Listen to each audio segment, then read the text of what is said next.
Wait.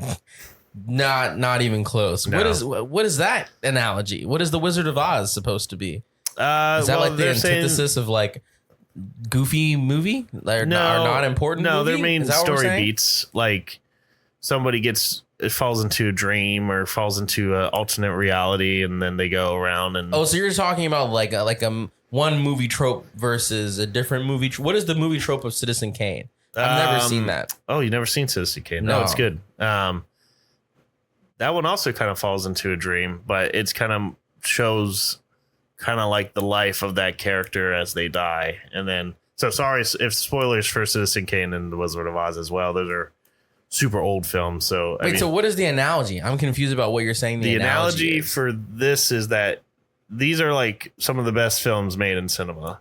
And so movies either try to be this or that. In this case, they try to argue that Deadpool 3 or Deadpool and Wolverine is trying to be like Wizard of Oz. So it's not like saying Citizen Kane is good movie, Wizard of Oz is bad movie. No. Both good movies, but different approach to being a good movie. Yes. Got it. Yeah. Okay. We're on the same page. Yes. So I've seen people make that a point, especially because Deadpool and towards the middle, not towards the middle, towards the end, kind of makes that joke of like Marvel should have stayed out of the multiverse stuff, or they're tired of it. Like the Wizard of Oz did it better, So that was like, they said that he made a Wizard of Oz reference. Yeah, I don't think I remember that. You might have been zoned out, I guess. I probably was. I think it was during a big laugh, and then like he kind of said it as he was finishing out that laugh. But anyway, so we get our first Marvel crossover with the Fox universe to an extent. I mean, you see it a little bit with WandaVision. Yeah. With bringing in Quicksilvers from the Marvel films, which I think they personally dropped the ball on that reference. But do you think that I guess in my opinion, I don't think that this Deadpool film is necessarily in Deadpool itself is necessarily like a part of the sacred timeline that they have been pushing. I think that they are really pushing that there's separate timelines now, so that they're not so constrictive of being like so canon. You know what I mean? I think that's what I'm seeing. I honestly agree, because I think that a lot of people are going to get confused about that. And that, again, that is kind of like I shouldn't say again, I don't think I've mentioned this yet, but I do think that this is one of the issues that we're having with the MCU right now, is that a lot of things aren't being just like straightforward when it comes to this like timeverse, multiverse, like timelines and whatnot. And it's like, this is canon, that's not canon, this applies and this doesn't apply. So I do think that you're right. I think that they chose to use this movie as a way to kind of say, goodbye to the Fox cinematic universe and its characters that we all grew to love and hate over the years, while also not necessarily saying hello to Ryan Reynolds and Hugh Jackman, but kind of just, I feel like it's more of like a passing like wave and acknowledgement of just like, hey guys, yeah, you're over there. Like, I feel like they'll definitely be back. I don't think they're gonna bring Avengers film. Yeah, I could see them doing it for a multiverse film, but I just don't. I don't think we should expect to see Ryan Reynolds and Hugh Jackman show up in like Loki season 3. Well, maybe Loki. I mean, Loki is about the multiverse. I still don't think so. I don't think he'd be in like. I don't think so. I don't think he'd be in Falcon and Winter Soldier or something.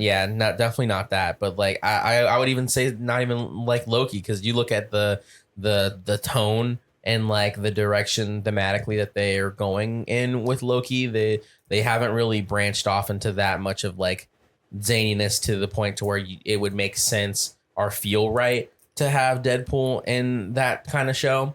I really do feel like they kind of just like have them over here, and it's like, if we really need you, we'll pull you off the bench because we left the door cracked so we can. But I don't think we're really going any farther with that right now. Like, we're gonna focus on all, and as they should. And as much as I would love to see more Hugh Jackman, and also I'd love to see Deadpool interact with some of like the MCU characters. I think that'd be really interesting to see. But I want to see him interact with people who wouldn't be the ones that I think everyone would want to see. Like I don't want to see him interact with other quippy people. Yeah. Like I don't want to see him interact with like Tom Holland Spider-Man. I want to see him interact with like some of like the kind of like more quiet or like, you know, like lower key people. Cause I feel like that would just, you know, you got to have that balance that I feel like that would balance out. But the Spider-Man and Deadpool are pretty big team up in the comics I know, as well. I know, but I don't know. Yeah. I don't want to see it. I don't want to see it yet. Maybe later. What did you think of the montage of Wolverines that we get, and then this would be our first cameo drop of the one cameo that we saw? Like, what did you think those were pretty funny? Or I thought it was hilarious. I love that bit. I thought that bit was just super goofy, and like it's just another fun way to pay homage to like people who read the comics. You know, like you're seeing all these different iterations of Wolverine, and I feel like stuff like that is really multiverse stuff done really well. You know, I don't want to say done right or done wrong, but definitely I would say done really well. And I think that only in a Deadpool movie could you really pull that kind of thing off. And so I'm glad that they did it in that way, and it just was entertaining. You know, and to the one cameo that we had with Henry Cavill playing Wolverine, I thought that was really funny. The Calverine, right? The Calverine. Yeah. Was that like a fan casting or something? Yeah. Okay.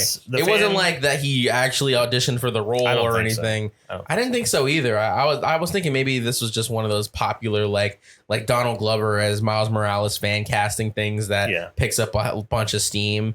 And that's why they did it, you know, because I was like, I'd never heard of this. I've never, I mean, you know, and I'm sure it has been a thing, but like I didn't know if that was like more of a legitimate thing. Like, yeah, he, you know, got beat out by Hugh, so this is what never was.